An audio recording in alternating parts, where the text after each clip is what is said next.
The arena of Caraxes was older than memory, a circular scar carved into the obsidian plains of the moon Viral. Its black stone terraces rose like jagged teeth beneath a violet sky, humming faintly with ancient energy fields that ensured no combatant escaped once the trials began. For the Valorian Empire, the arena was sacred, a place where conquest was sanctified through ritual combat. For the conquered, it was a grave that happened to have an audience. Commander Sayla Ryan stood alone at its center, her silver-gray armor cracked and scorched, her left arm hanging useless at her side. The air tasted of ozone and ash. She could feel the distant vibration of the crowd through the soles of her boots. Millions of Valorians watching, waiting for the final blow.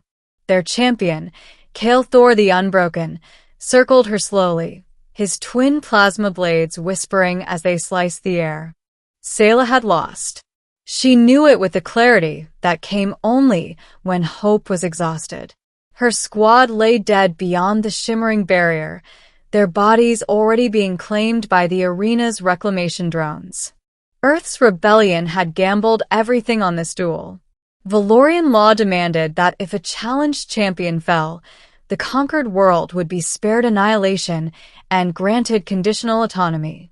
If the challenger fell, the world burned. Sayla exhaled, steadying herself. She had fought across 3 systems, survived orbital bombardments and ambushes in vacuum, but none of it mattered now. Kael'thor was too fast, too strong.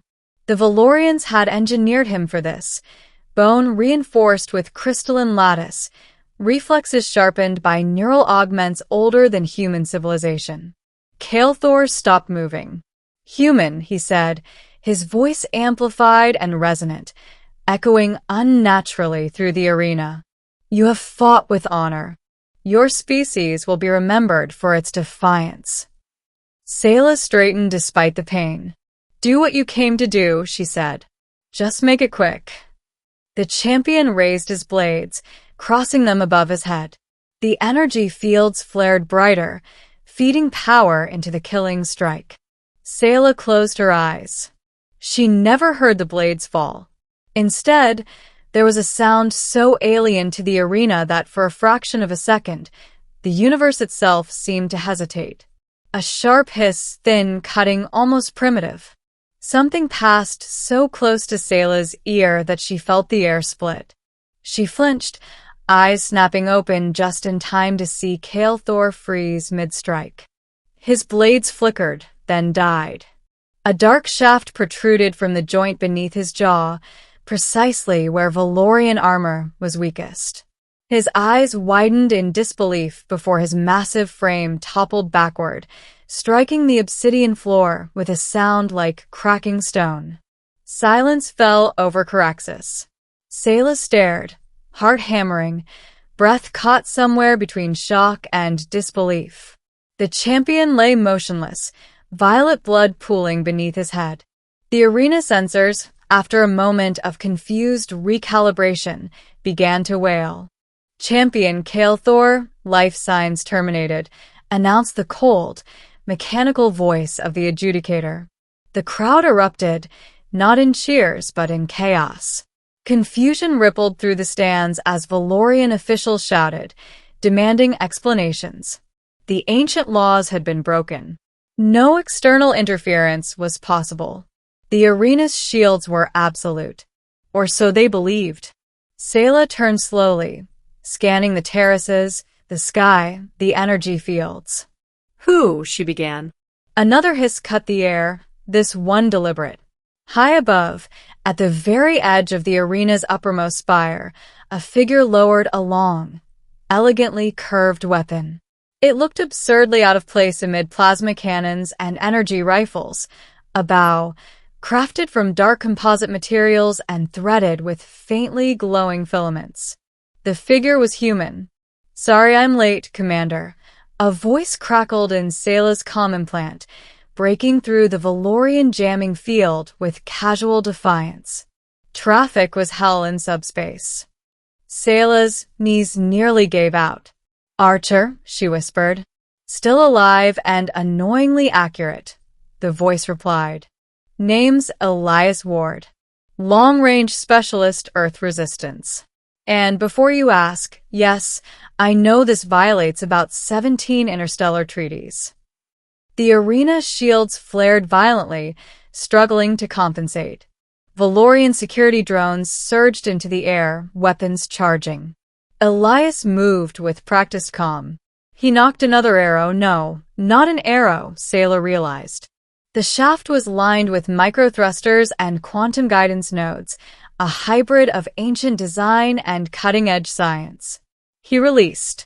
The projectile curved impossibly, weaving between energy pulses, detonating a drone mid-flight in a burst of controlled EMP.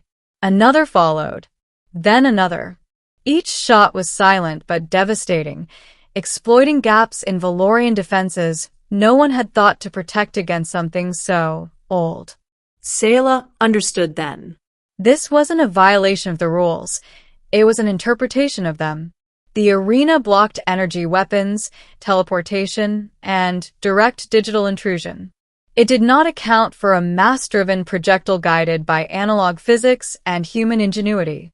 Commander, Elias said, you might want to get out of the center. They're about to panic. As if on cue, the arena floor trembled. Emergency protocols activated, and the energy barrier flickered. Sayla forced her aching body into motion, sprinting toward the fallen champion. She tore one of Kael'thor's crest tokens from his armor, the physical proof required by Valorian law. The barrier collapsed in a blinding flash. Alarm screamed across Caraxus as Valorian enforcers poured into the arena. Before they could reach Sayla, a ripple of distortion split the air beside her. A compact extraction craft phased into existence, its hull scorched and patched but unmistakably human. A ramp dropped. Move! Elias shouted, now visible at the open hatch, bow slung over his shoulder. Sayla didn't hesitate. She ran, leaping aboard just as plasma fire scorched the space where she'd stood. The ramp slammed shut, and the craft rocketed upward, punching through the chaotic sky as the arena shrank beneath them. Only when the stars stretched into lines did Sayla finally collapse into a seat, chest heaving. For a long moment, neither of them spoke. Then Sayla laughed, a raw, disbelieving sound that bordered on hysteria. A bow, she said. You saved Earth with a bow. Elias grinned, running a hand through his dark hair. Hey, if it worked for our ancestors against mammoths, I figured it might work against aliens with an ego problem. The humor faded as the gravity of it all settled in. Sayla straightened, clutching the crest token. They'll honor the outcome, she said. They have to. Their laws are absolute. They'll look for loopholes, Elias replied. Empires always do. Back on Earth, the news spread like wildfire. The image of Kael'thor falling replayed across every screen, every colony. For the first time since the Valorian invasion began, humanity had won a symbolic victory, not through overwhelming force, but through defiance and creativity. The Valorian High Council convened in fury. Debates raged for cycles. Some demanded Earth's destruction regardless of the outcome, citing dishonor. Others warned that breaking their own sacred laws would fracture the empire. In the end, law prevailed. Earth was granted autonomy, limited, monitored, but alive. Months later, Sayla stood on a quiet hillside overlooking a rebuilt city. The sky was blue again, free of warships. Children laughed in the distance, unaware of how close their world had come to extinction.